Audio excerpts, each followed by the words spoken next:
Hello, my name is Veronica Mingle, and I've spent the last semester researching mental health in U.S. prisons and writing a literature review. The goals of my research were to identify what current support programs are in place, to investigate what common practices are harmful to mental health, and to explore newer forms of therapy that warrant further research. Over the past few decades, there has been a sharp increase in the number of people incarcerated with mental illness. This can be illustrated by the fact that people with severe mental illness are 3 times more likely to be arrested than hospitalized. There are 10 times more people with mental illnesses in our jails and prisons than in state psychiatric hospitals, and 40% of those with mental illness come into contact with the criminal justice system every single year. This actually means that the United States justice system has become the nation's largest provider of mental health services. As the prison population exponentially rises, we must move away from being tough on crime to being smart on crime. As Attorney General Eric Holder said, the movement from tough on crime to smart on crime is about much more than fairness. It's a matter of public safety and public good, and has the potential to positively impact the lives of every man, woman, and child. So the outline for my paper includes overarching ideas and models. We have mental health and drug court, solitary confinement and segregation, cognitive-based therapy, substance abuse counseling, alternative therapy, maintaining community connections, educational and vocational programs, re-entry into society, and then a conclusion and call for further research. For overarching ideas and models, first we have restorative justice, which is the idea that the criminal justice system should respond to crime with the goal of solving underlying social problems through providing high-quality care and resources for the incarcerated while simultaneously repairing harm in the community. The 3 goals of support defined by Schaefer and Stefanik are reducing recidivism, treating the mentally ill offenders humanely, and implementing proper discharge procedures that include sufficient follow-up care. The necessities for adequate care defined by Hafmeister and George include repeated check-ins. Inmates must be comfortable raising concerns. There needs to be sufficient staffing, individualized treatment plans for each inmate, timely delivery of the care, and a detailed discharge plan. So touching briefly on mental health and drug courts, the goal of these courts is to divert individuals away from incarceration and into community-based treatments, meaning they never actually spend time in prison, they just are required to go to therapy. The results of these courts are a significant reduction in recidivism, they're less expensive, and actually have better treatment results. So there's 6 main points that stood out to me on the subject of solitary confinement and segregation. First is how common it is for residents to leave with PTSD and permanent worsening of all mental health conditions. Solitary confinement increases recidivism and parole rates, and it's very difficult to open up to a therapist in this sort of environment.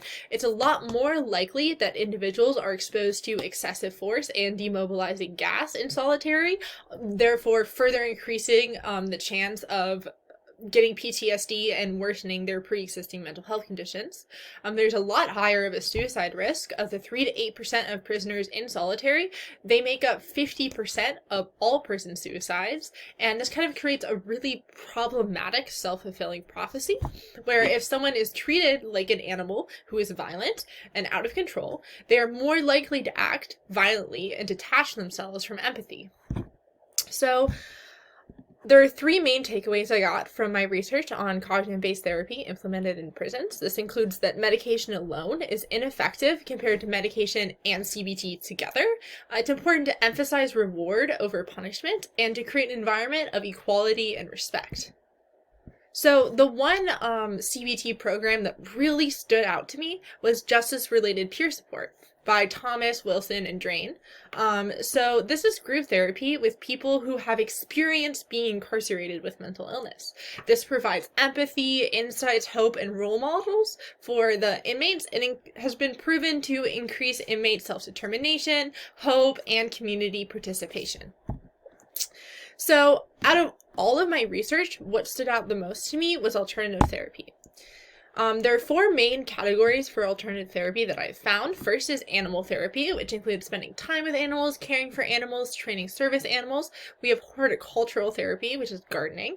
The tasks are tending, planting, harvesting, donating the crops, or maybe cooking them. We also have art, which is pottery, painting, drawing, theater, and then selling that art for charity typically. We have music, There's creating music, performing music, using drums instead of words in therapy for residents that have a problem with traditional like talk-based therapy, and then also rap therapy.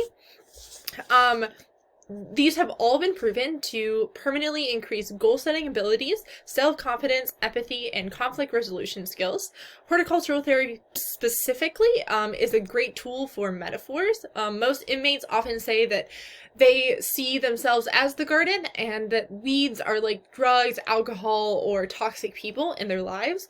And all four of these therapies provided immediate positive effects on life satisfaction, personal well-being, self-concept, and relationships.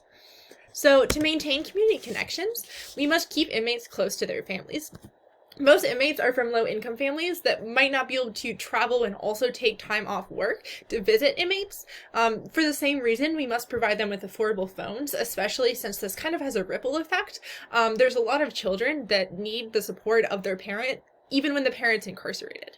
I also think it could be very beneficial for inmates to be doing community service in their own communities, such as distributing food from pantries, donating sales from their art, music, and produce grown, and giving speeches to at-risk youth or at schools.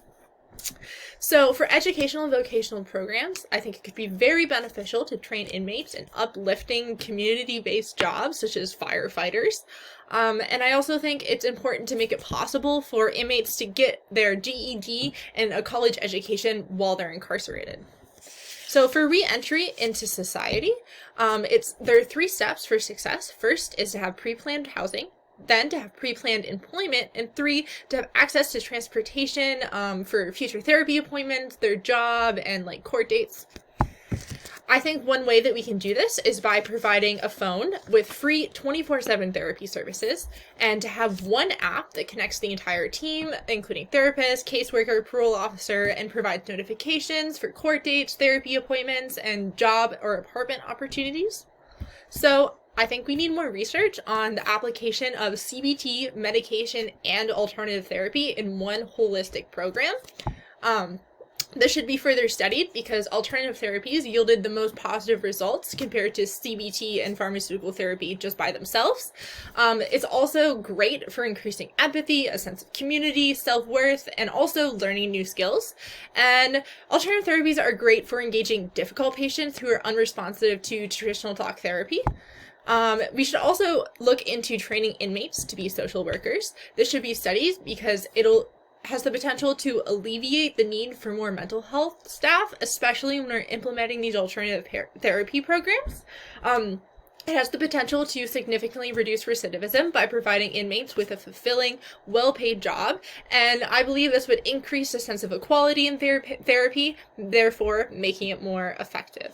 So the 3 things that I learned that stood out to me the most was how excessive punishment is actually really ineffective compared to incremental rewards, and then also how damaging solitary confinement is just to all mental health, and also in contrast the power of alternative therapies.